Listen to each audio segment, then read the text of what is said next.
Fala aí pessoal, sejam bem-vindos a mais um vídeo de análise de dados no Excel. Se você está começando por esse vídeo porque você viu algo que te interessou, não se preocupa, eu vou te explicar tudo assim para você chegar nessa tabela aqui que foi feita nas últimas aulas. Foi feita não, né? Só foi importada. Então, hoje a gente vai falar um pouquinho de análise de dados, né? Como você vai fazer algumas análises, obter uma estatística descritiva e também fazer alguns gráficos no Excel. Uma vez feito isso, isso, tabela dinâmica, aí saber um pouquinho das funções e você tá feito no Excel, tá? Isso daí é muito, sei lá, deve ser, isso é muito do nosso dia a dia, é tipo uns 80, 90% que você vai usar é isso, tá? Então, depois eu faço um vídeo explicando mais algumas outras funções, umas funções mais tradicionais. Mas então assim, se você está chegando agora, pegou o bonde andando, não viu os outros dois vídeos, faz o seguinte, vai no link na descrição, baixa o dataset que está ali, pega o Student Math de matemática ali e importa, vai em obter dados, DT, CSV. Aí eu estou assumindo que você sabe importar os dados. Se você não sabe, aí você volta no vídeo que eu ensino a importar os dados, tá? Você deve ter a playlist aí no meu canal de Excel, e aí você vai no primeiro vídeo, tá? Uma vez que você importou os dados, você vai vir aqui, ó, e vai criar uma coluna chamada média geral, e ela você vai inserir a fórmula de média, que é igual média, e aí você seleciona essas três colunas, as três últimas colunas, tá? E aí você pega Ctrl C, vai até a última linha e dá um Ctrl V que ele vai colar essa fórmula para todos, beleza? Aí obviamente que se não tiver nenhum valor aqui, você colocar Shift Ctrl para baixo, setinha para baixo, você vai meio que parar aqui no finzinho. Então o que você pode fazer é, vem na última coluna preenchida, segura o Ctrl, aperta a setinha para baixo, aí beleza, você desceu até a última linha preenchida. Vai para a direita, segura o Shift, segura o Ctrl e a setinha para cima. O Ctrl, como vocês podem ter notado, ele faz você ir até a última linha ou coluna preenchida. E aí, no caso, você solta o Ctrl, segura só o Shift e aperta a setinha para baixo, para você marcar só essa da linha 2 até a última linha que você tem que preencher. Ctrl V, beleza, colou aqui a fórmula, certo? Não entendi. Volta o vídeo aí, coloca uma velocidade de 0.75 e ouve de novo. Porque é só seguir o que eu falei. Solta o Ctrl, setinha para baixo e é isso.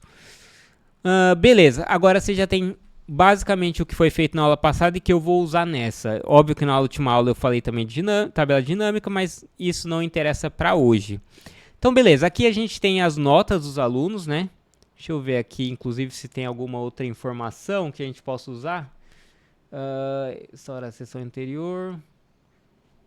Deixa eu ver aqui. UCI Machine Learning. Repositório. Student Performance. Ó, basicamente, isso aqui é notas dos estudantes, tá? Então, obviamente, você tem o CPF. Ah, eu criei uma coluna chamada CPF também. Perdão, viu? Esqueci. Se você chegou agora, você vai apertar igual. Aleatório entre, aí você coloca 1, 2, 3, 4, 5, 6, 7, 8, 9, ponto e vírgula, 1, 2, 3, 4, 5, 6, 7, 8, 9. Então vai gerar um número aleatório com 9 unidades, que vai do 1 até o 9999. Beleza? E aí, mesmo esquema, copia, cola essa fórmula até a última linha.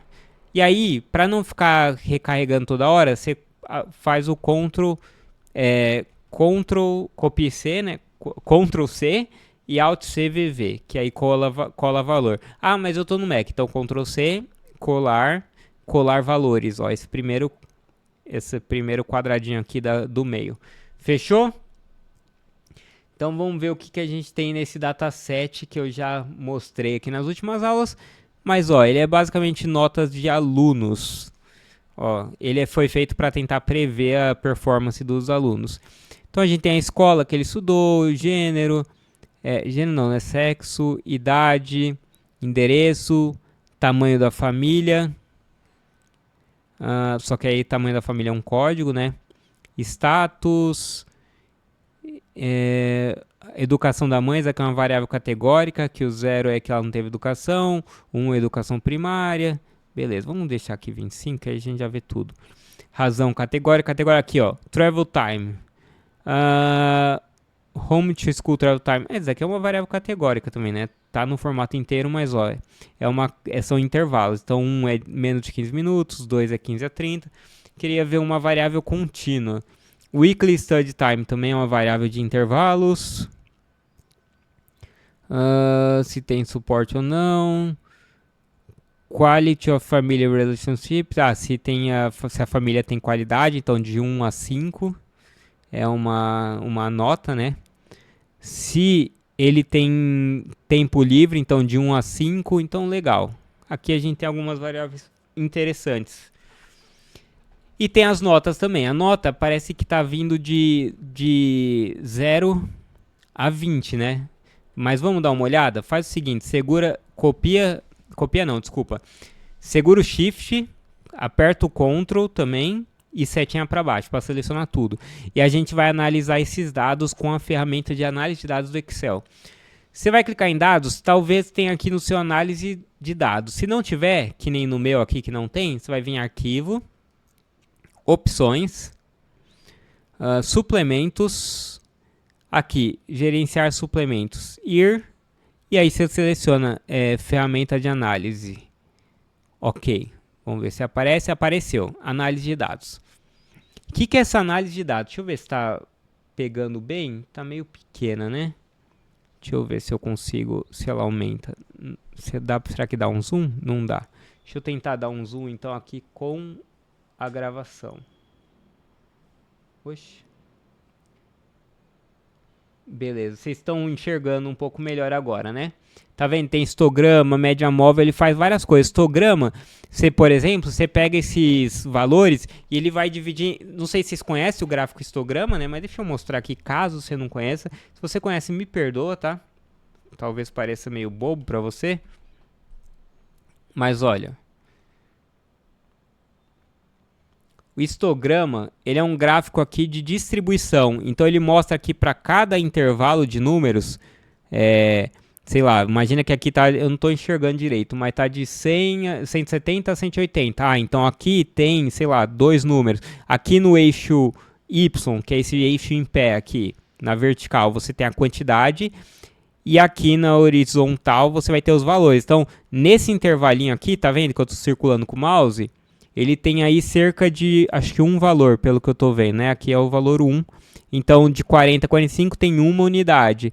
De 45 a 50 já tem umas, sei lá, 5, não sei. Vamos ver, vamos tentar enxergar de perto, vai. Aí, isso, tá vendo? De 40 a 45 tem uma unidade. De 45 a 50 tem 4 pessoas. De 50... a 55 tem 6 pessoas. Isso é um histograma. O Excel, ele não tem isso direto nos gráficos dele. Você teria que selecionar aqui, histograma, ok.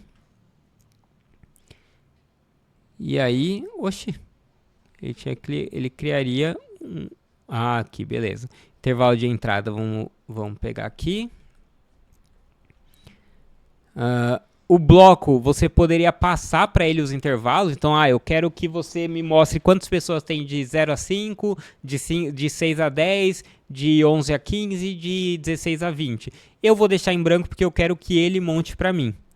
E aí o intervalo de saída vai ser numa nova planilha. Eu preciso sim mudar. Achei que ele faria isso para mim. Então, vou fazer o seguinte, vou selecionar aqui. Não, vamos fazer o seguinte, então, vamos colocar aqui 0, 5, 10, 15, 20. E aí vamos fazer o nosso histograma aqui. Ok, beleza, já selecionei aqui. Agora eu vou selecionar um intervalo que eu quero, que são os intervalos do que a gente chama de bins, né, que são aquelas colunas, tá? E aí isso daqui é subjetivo, você que escolhe. Beleza. Ele já até pode plotar aqui o gráfico para você. Intervalo de entrada contém dados não numéricos. É que eu tenho que selecionar que tem um rótulo, porque eu selecionei o cabeçalho, o rótulo daquela coluna. Então vamos lá. Então, ele já até plotou aqui para mim o histograma. Obviamente ficou meio feio, né? Mas o que ele quer dizer é que até 5 tem 9 pessoas, de 6 a 10 tem 184, a gente pode até verificar isso. Será que a gente fez tudo certinho? Vamos ver. Filtro do número é menor do que 5. Oxe, ali no nosso tinha só 2 pessoas mesmo? Aqui, vamos selecionar aqui histograma. Histograma. Opa, que escrevi tudo errado. Histograma. Opa, aqui ele falou que tem 9. Por que será? Deixa eu ver, talvez seja menor ou igual. E eu coloquei só menor. Então talvez seja menor ou igual a 5. Isso, agora sim. Ó, menor ou igual a 5, temos 9 pessoas. Beleza? Então, como menor ou igual a 5 tem 9, vamos ver de 6 a 10. Deveria ter 184. Menor ou igual a 10 e maior do que 5, né? E aqui teria que ter 184, certo? 184. Então é isso, ele fez aqui um histograma pra gente, certo? Colocou aqui, ficou um pouco feio, porque você viu que o histograma, o ideal era mostrar nos intervalos ali tudo junto, né? Mas a gente pode lapidar um pouco isso. Primeira coisa que eu vou fazer, gente, vem exibir e vamos tirar a linha de grade para ficar um pouco mais bonito. Vamos mudar o design do gráfico, tá? Pegar um gráfico um pouco mais interessante. Acho que esse daqui tá bom, tá? Vamos até mudar o título também. Histograma de notas do G1, né? Primeira nota, sei lá se é a primeira prova que é. E aí, uma coisa que a gente pode fazer, ó. Deixa eu ver aqui, tamanho. Aqui, sobre largura do espaçamento. Se vocês quiserem, vocês podem deixar naquele visual que a gente está mais acostumado, tá? Que é das barras estarem contíguas, né? Adjacentes, não sei qual a palavra melhor. Mas você pode fazer isso daqui também se você quiser. Se você não quiser, você pode clicar aqui na barrinha, vem aqui e aí você aumenta um pouquinho o espaçamento, que você está basicamente criando um espaço entre elas. Beleza? Então, este é um primeiro exemplo de gráfico. É um gráfico que eu queria mostrar porque eu queria começar pela análise de dados, depois ir para os gráficos. Então, esse já é uma primeira análise de dados interessante. Uma outra análise de dados interessante vamos entender aí...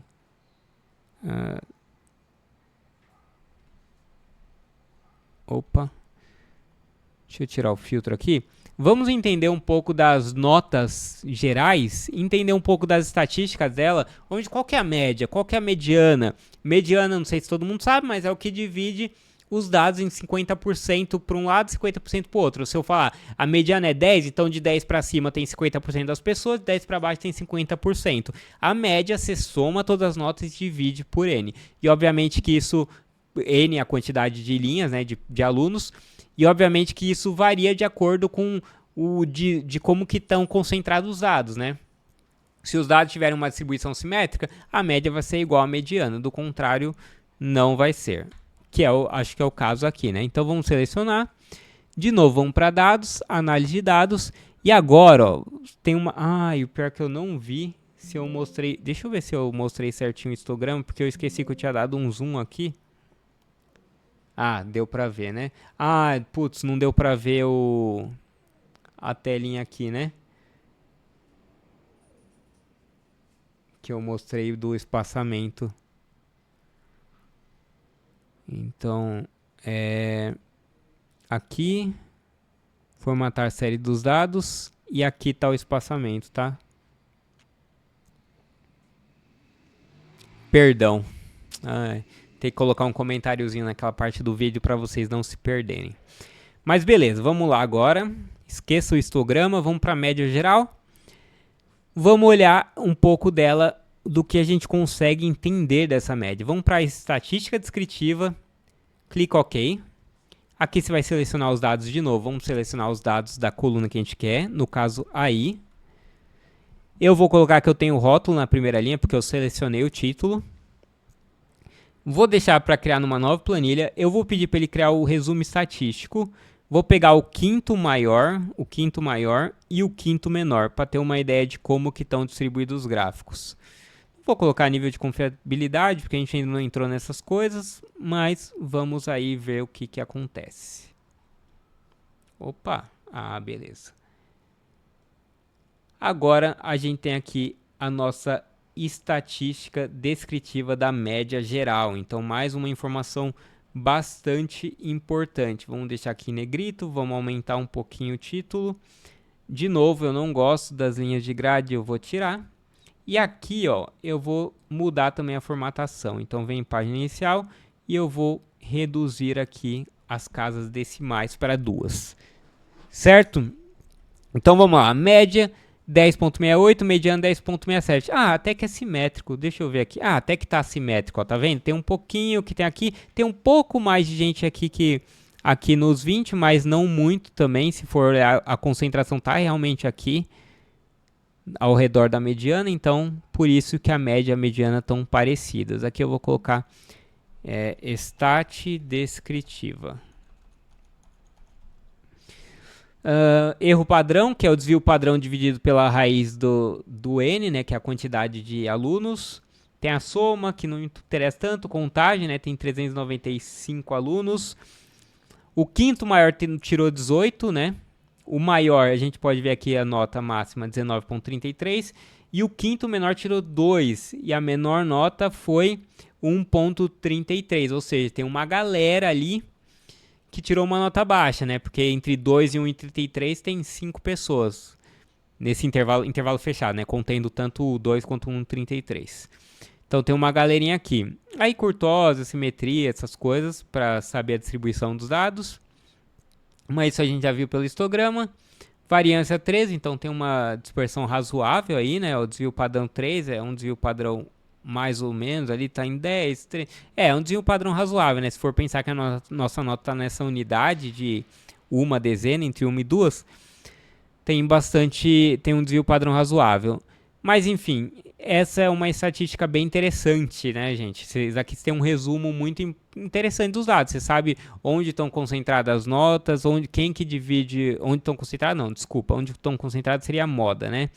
Mas não é exatamente o quanto tem aqui, porque como é um valor contínuo, a moda não vai ser um valor muito... a moda, gente, é o valor que aparece mais vezes. 9 aqui deve aparecer 2, 3 vezes. Eu acredito que não seja muita coisa não, tá? Vamos até verificar isso. Filtro. Vamos desmarcar e vamos ver aqui 9. 9. Não, até que parece... mais ou menos, né? 23 mais de 395 notas. É pouca coisa. Então essa é a nota que aparece mais vezes. Então, como é um valor contínuo, aqui é a nossa média geral, a moda não tem tanta relevância. Mas enfim, você tem um resumo dos seus dados aqui. O que mais a gente consegue descobrir com análise de dados interessante? Cara, a gente consegue descobrir a correlação das coisas. Correlação linear, né, o coeficiente Pearson, é um valor que vai de -1 a 1, que indica o quão relacionados estão linearmente aquelas coisas. Ou seja, se estiver muito próximo de 1, quer dizer que quando uma variável aumenta, a outra variável aumenta junto. Ou seja, se a idade e a nota geral, a média geral, tiverem correlação próximo de 1, quer dizer que quanto mais velho, maior a nota. Se tiver perto de -1, aí a relação é inversa. Quanto mais velho, menor a nota, entendeu? Mais perto de 1, quanto mais velho, maior a nota. Mais perto de -1, quanto mais velho, menor a nota. Ou o inverso, né? Quanto maior a nota, mais novo. Então, isso é a correlação linear, o coeficiente de Pearson, tá? Que é mais uma estatística que a gente tem aqui. Eu vou copiar e colar aqui só porque ele exige que sejam duas colunas adjacentes, até onde eu sei. Se eu tiver errado, vocês podem me corrigir. E aí eu vou tirar aqui a correlação. Tem mais coisa, tá, gente? A nova, teste F, tem um monte de coisa interessante de estatística, mas eu vou fazer só essas daqui que eu estou mostrando, porque eu acho que já é informação suficiente para vocês. O rótulo da primeira linha, vou gerar numa nova planilha, embora eu nem precisasse, porque é só um valor, né? Mas vou gerar aqui. E a nossa correlação está próximo de 0,13, ou seja, uma correlação bem fraca. Quanto mais velho, você poderia pensar, tá negativo. Então, quanto mais velho, menor a nota? Não necessariamente, porque está muito próximo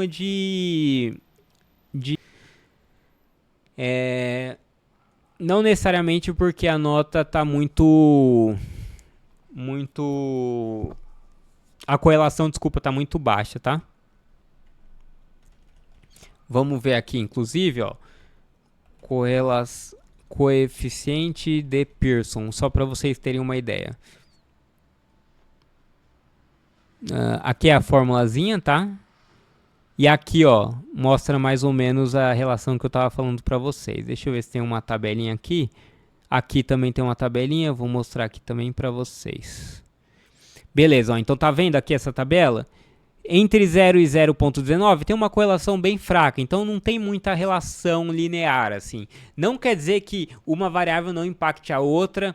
Isso daqui não está falando de causalidade, está falando do comportamento que elas têm simultâneo, sabe? Quer dizer o quê? Se eu estou observando que quando o valor de um aumenta, o valor de outro também é alto. Isso daqui pode ser um indício de causalidade, um indício de relação, tá? Mas não é garantido.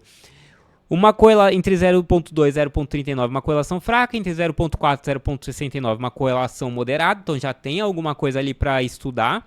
Entre 0,7 e 0,89, uma relação forte, entre 0,9 e 1, uma correlação muito forte, tá? Tem um site, gente, que chama Spurious Correlations, que ele é bem famoso porque ele mostra justamente como correlação não é causalidade.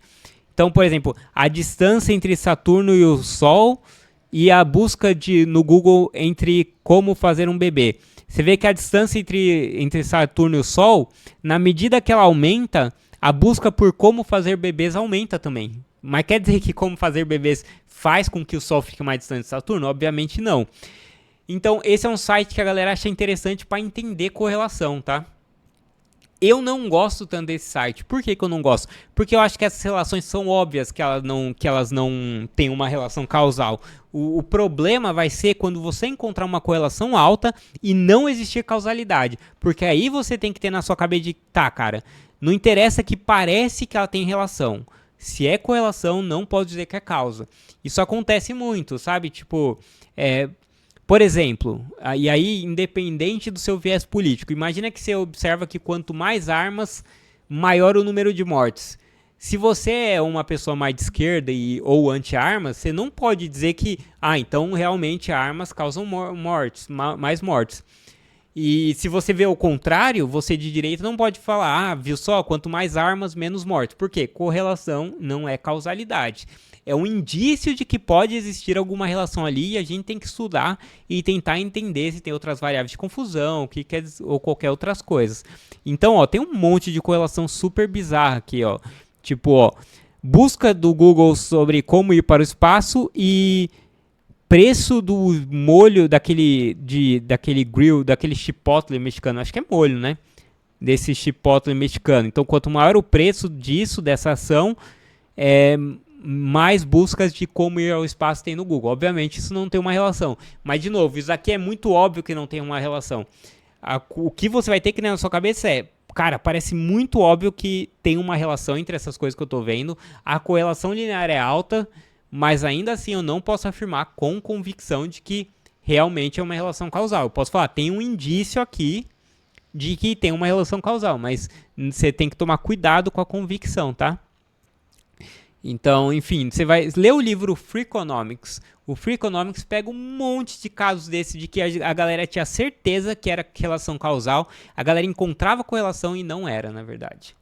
Então, beleza. Então, aqui o coeficiente de Pearson, ó, quando é muito alto, tá vendo? Perto de 0,9 ou 1, quando o x, uma variável aumenta, a outra aumenta, ó, forma uma reta. Quando é igual a 1, forma uma reta perfeita. Quando é igual a menos 1, quando uma aumenta, a outra cai. E aí, quando é muito próximo de 0, ó, não tem relação nenhuma. Beleza? Então vamos voltar aqui para o nossa análise. Então vamos separar aqui, isso aqui é correlação. Correl. E agora vamos ver alguns gráficos, né? Já vimos bastante coisa aqui. Eu inclusive às vezes fico muito no blá blá blá aqui, e eu sei, mas é que eu acho importante pontuar essas coisas. Vamos ver como está a relação familiar, a distribuição dela. Então agora, para a gente fazer esse gráfico aqui, a gente vai ter que fazer o seguinte, um gráfico de contagem, a gente vai precisar primeiro ter os valores, né, únicos, então 1, 2, 3, 4, 5, e qual a contagem de cada um. Por quê? Porque esse gráfico vai ter no eixo X dele os números, né, então lá, quantas pessoas deram nota 1 para relação familiar, quantas deram nota 2, 3, 4, 5, e no eixo Y, né, que vai o que? A altura da barra, vai ser a quantidade de pessoas. E como que a gente pode fazer isso? Inserindo uma tabela... Opa! Então, para fazer um gráfico de contagem... Não. Então vamos fazer um gráfico aqui sobre relação familiar agora. Para fazer um gráfico aqui, a gente pode fazer o quê? Isso aqui é uma variável, como se fosse uma variável categórica, né? Então, para pessoa, a gente tem algumas pessoas deram 1, outras pessoas deram 2, 3, 4, 5. O que a gente pode explorar aqui? Quantas pessoas deram cada nota, né? Como que a gente vai fazer isso? Vamos primeiro criar uma tabela dinâmica. Inserir tabela dinâmica. Vamos fazer o seguinte, vamos selecionar tudo para tabela dinâmica, uma nova planilha, beleza. E aí, na tabela dinâmica, deixa eu ver se não tá cortando nada aqui, não tá? Você vai pegar, se você não viu a tabela dinâmica, é muito importante, tá? Se você não domina. Cadê relação familiar? Cadê? Aqui, a gente joga em linhas, então aqui tem todos os valores de relação familiar, e aí a gente vai pegar e vai jogar, na verdade pode jogar qualquer coluna aqui para valores, e verifica se está em contagem. O padrão é contagem, tá? Então tá em contagem aqui, beleza. Então a gente já tem aqui o nosso eixo X, né, que é o eixo horizontal, então a gente tem os valores, então a gente vai ter ali 1, 2, 3, 4, 5, e a gente quer que a barra seja a contagem, né? Quantas pessoas tem de cada um. Então a contagem tá aqui. Eu vou de novo tirar aqui o linha de grade, porque vocês sabem que eu não gosto, e aí vou selecionar a nossa tabela, inserir, e aí você tem aqui o seu gráfico, a contagem de school. E você pode mudar o design dele. O design você pode mudar tanto aqui, ó, já tem alguns gráficos que você pode montar direto, tá? Ele já te dá um formato. Ou você pode mexer aqui, ó, tipo, eu quero adicionar ou retirar. Ó, título do eixo, eu quero o título no, deixa eu ver, eixo principal. Já tem, né? Então adicionar título do eixo no horizontal principal, no vertical. Adicionei aqui. A gente pode colocar aqui quantidade, por exemplo, aqui no eixo relação familiar. Você quer adicionar aqui, deixa eu ver, tabela de dados, não. Erros que não interessa tanto. Você quer adicionar, sei lá, o eixo, talvez eixo não, desculpa, linha de grade. Vamos adicionar linha de grade. Adicionou, não? Aqui. É que algumas tem, outras nem tanto. Aqui, ó. Tá vendo que tem um xadrezinho? O que mais que a gente pode colocar? Título do gráfico já tem, mas ó, a gente pode colocar o título sobreposto ou pode tirar o título também. Óbvio que não é muito boa ideia, mas... Você pode colocar esse código com a legenda, isso aqui eu já não acho muito legal. O rótulo dos dados. Você pode colocar, ó, na extremidade interna ou externa. Isso eu acho interessante. Colocar um título do gráfico, né, acima do gráfico. Então, contagem por relação familiar. Esses botãozinhos aqui, deixa eu ver se dá pra tirar. A legenda deixei na direita ali, que é o total, mas a gente pode tirar, né? Porque não tem problema. Linha de grade eu vou tirar também. Vertical principal. Na verdade eu vou fazer o seguinte, ó. Você pode clicar com o botão e dar um delete. Oxi, não vai não? Oi, cara, eu dei 2 deletes. Beleza. Acho que assim tá bom, né? Ficou legal. Contagem, relação familiar. Você pode também fazer um gráfico de pizza, que é o que eu não gosto, tá? Mas se você quiser, se tiver um chefe ou de repente naquele seu trabalho cabe muito, você simplesmente coloca ali o gráfico de pizza de novo. Você pode mudar o design direto ou mexer ali de acordo com as possibilidades, tá? Eu não sou fã de gráfico de pizza, porque gráfico de pizza exige que você saiba comparar áreas, né? Tipo, a área desse triângulo com a desse daqui. E a gente não sabe, a gente não tem um olho tão aguçado pra isso. Então eu prefiro muito mais gráfico de barras. Existe situação, mas e quando você tem só 2 classes, que é o gráfico de pizza? Beleza, tá, mas o gráfico de barra serve também. Então eu não consigo ver muita situação em que o gráfico de pizza é realmente necessário. Se aqui fosse uma questão temporal, tá? Ao invés de 1, 2, 3 fosse anos, você poderia usar um gráfico de linha também, que seria interessante. Certo? Você simplesmente seleciona aqui teria os anos, porque gráfico de linhas é bom pra quando é temporal, né? Você tá vendo a evolução ao longo do tempo. Que mais? Vamos lá aqui. Gráfico de dispersão. Também, se você quiser ver. Opa, porque dentro de uma tabela dinâmica, a gente pode fazer o seguinte: gráfico de dispersão, vamos fazer aqui, ó. O que é isso aqui? Eu vou, calma aí, Ctrl X, cortei, e eu vou colar aqui, tá? Deixa eu deixar tudo bonitinho, né, parecido, só pra ficar meio que o mesmo padrão. Depois a gente muda os nomes, essas coisas, design do gráfico aqui. O que é isso daqui, gente? Isso aqui é um gráfico da idade pela média geral. Então aqui tá a média, tá vendo? E aqui tá a idade. E aí você vê que não forma uma reta, ou seja, quanto maior a idade, não implica que vai ser maior a nota, e nem uma reta decrescente. Então quanto maior a idade também não quer dizer que a nota vai ser menor. Então não tem uma relação muito clara. Tem gente de 15 anos que tirou nota baixíssima, tem gente de 15 anos que tirou nota alta. Tem gente de 20 anos que tirou nota baixíssima, tem gente de 20 anos que tirou nota alta. Vou adicionar só aqui, ó, título dos eixos. Eixo horizontal, eixo vertical. Aqui eu acho que é a idade, né? Imagino eu. Ou não. Deixa eu ver, de 15... não, é sim, idade. E aqui nota. Média geral, média geral. Então aqui seria um outro gráfico. Se você acha que as variáveis têm alguma relação, você pode criar um gráfico de dispersão. Então idade por... Não, média geral por idade. Você pode criar esse tipo de gráfico. Beleza? Então, é isso, gente. Ó, gráfico para quando você tiver dados temporais, gráfico para contagem e um gráfico para relação entre duas variáveis numéricas, contínuas, ou discretas também, né? Serve para ver. Fechado? Então a gente aprendeu análise de dados e aprendeu vários gráficos aí, e histograma, né, inclusive, que vocês viram. Vou mudar aqui o nome para gráficos. E lembrando que lá no Clube de Assinatura vocês têm, além dessas aulas, você tem um projeto bem robusto, você tem SQL, tem Power BI, tem Python, Machine Learning, estatística, mais de 100 materiais até o momento, né? Então como a gente atualiza toda semana, daqui a pouco vai ter muito mais. Então mais de 100 materiais aí no Clube sobre área de dados, análise de dados e ciência de dados. Tudo por, pelo menos no preço de hoje, menos de R$30 por mês. Baratíssimo. Fechou? Valeu, gente.